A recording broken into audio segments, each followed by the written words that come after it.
Dr. 𝐬𝐤𝐿𝐼. Welcome back to another episode. Today, I'll be doing something a little different and share with you an experience I had a few days ago that had an amazing impact on my life. Over the weekend, I attended Oprah Winfrey's 2020 Vision Tour. It was such an inspiring, motivating, and a vulnerable experience, and I wanted to share with you things that I took away from this event. Before we get started, I need to review a few things. First of all, this is not a minute-by-minute review of the event.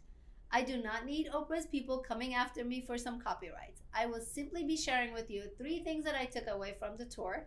And the second thing to know is that if the attitudes and opinions of Oprah Winfrey doesn't suit you, let me save you some time and let you know that this episode may not be for you.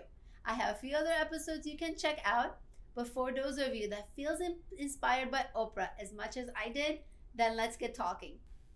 So let me share with you a little bit about what the tour was about. In January of 2020, Oprah Winfrey started this wellness tour that was all about personal development. Because the truth is, to become your best self, you have to take care of the whole you. That means mentally, emotionally, physically, and spiritually. And I really enjoyed listening to the different messages that really talked about all these different parts of ourselves. So let's get started. Lesson number 1 that I took away from Oprah's 2020 Vision Tour was about relationships. Oprah talked about her former disease to please, which is our tendency, our preoccupation, our obsession to worry about what other people think about us. This preoccupation we have to make sure everyone around us are happy before we are, taking care of other people, avoiding hurting other people's feelings, making sure that everybody else is comfortable and well taken care of before we are. What ends up happening when we're so focused on pleasing other people is that we forget to take care of ourselves. We forget to do the things that makes us happy, and we eventually start pouring from an empty cup. How can we reverse this? By setting healthy boundaries. Well, you might first want to start by changing the way you look at things and start giving yourself permission that it's okay if you come first. It's okay that you take good care of yourself and have some self-reflection on what are the things that makes you happy, what are your likes and dislikes, what would you like, what are things you want, don't want. And once you have clarity on these things, you have to make sure to communicate them openly, assertively, and firmly. In order to stop this disease to please, we really need to work on setting boundaries. And that was a big takeaway for me. Let me share with you lesson number 2, which is on acceptance and letting go. Oprah talked a lot about how we hold on to the past, how in the present moment we often feel stress because we are resisting what's happening in front of us. Think about it. How often do you find yourself annoyed, frustrated, or stressed simply because you're having a hard time accepting the present situation for what it is? We get stuck and we end up start resisting, and what we resist tends to persist. Some of you may think of the tool Radical Acceptance. It's an amazing tool that really helps you pay attention to the present moment and with the best of your abilities, learn to accept it. Embrace the present moment for what it is. It doesn't mean that you are giving up. It doesn't mean that you're accepting being mistreated. But the truth is, the past or the present is happening as it is, and the sooner you accept it, the sooner you can figure out ways to change it.